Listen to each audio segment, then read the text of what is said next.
लूणा मुझको कहता है कि आपका वेद और शास्त्रों के प्रति आपका क्या मत है, मुझे बतलाइए।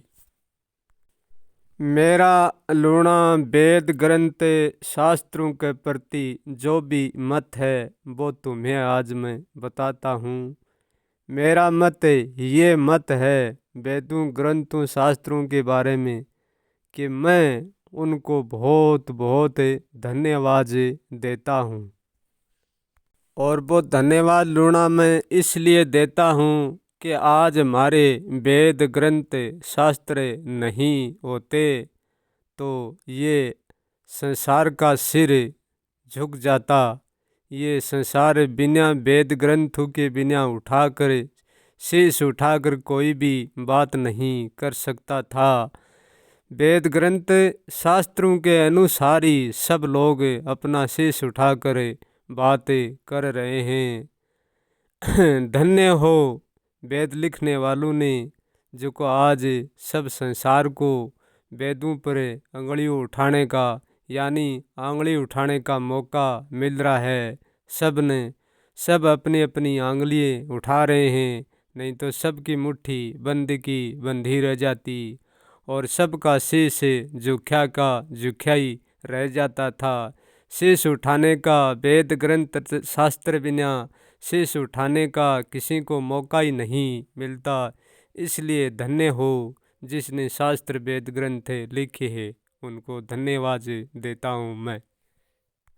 संसार में जितना भी लेखक ही और जितना भी लेखक आगे होंगे, मैं सबको धन्यवाद देता हूँ। ये संसार लूणा वेद ग्रंथ शास्त्रों के आधार पर ही और नेम पर ही चलते हैं, क्योंकि शास्त्र और वेद ग्रंथ वाणी एक परंपरागत है। इसलिए संसार एक परंपरागत है, एक परंपरा का आधार पर चलती है।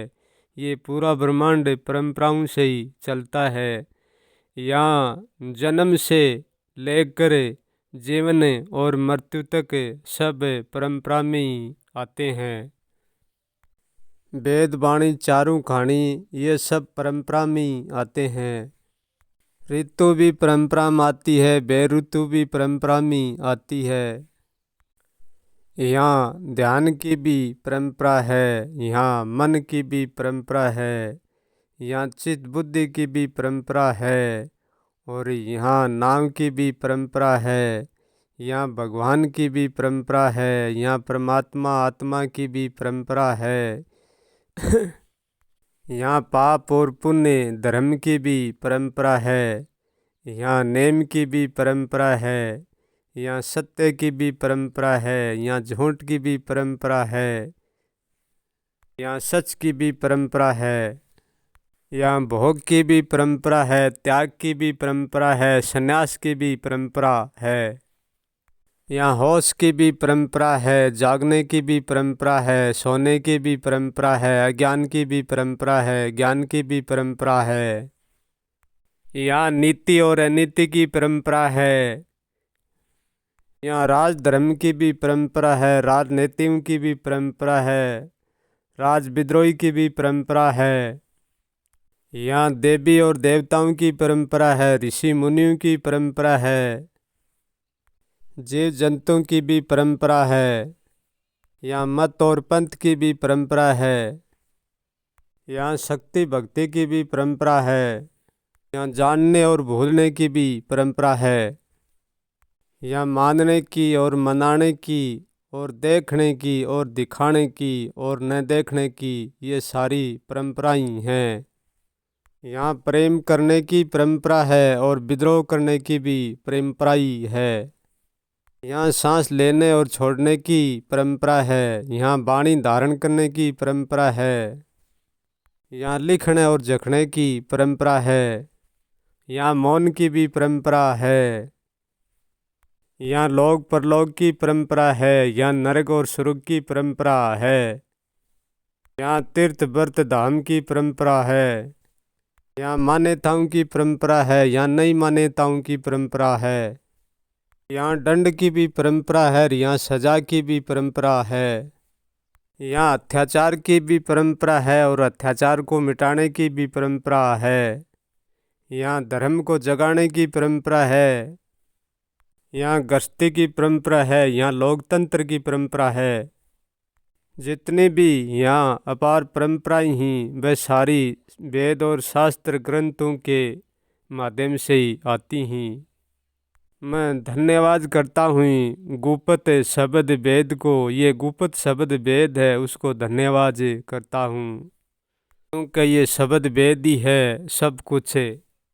चाहे कितना ही शास्त्र लिख ले और चाहे कितना ही शास्त्र बुझान ले तो भी ये शब्द वेद कभी छोटा नहीं पड़ेगा, क्योंकि ये शब्द विचार वेद अपार है। सारी परंपरा उनसे जुड़ी हुई ही। परम का अर्थ है ये देखने वाला और परा का अर्थ है नहीं देखने वाला, यही परंपरा है। जो परा और परम से ही परे हो जाता है वो सदा सदा के लिए छूट जाता है, और जो परा और परम में रम जाता है वो सदा सदा के लिए खो जाता है। सारी परंपराओं को पार करना ही खुद को मिटना है, और जब परंपराओं को नहीं तोड़ पाएंगे, जब तक हम परे और उरे की परंपरा में उलझे रहेंगे, जब तक परंपरा को मानने मनाने में रहेंगे, जब तक परंपराओं नहीं छूट पाएंगे, क्योंकि मानना मनाना ही परंपरा का सबसे बड़ा दुख है।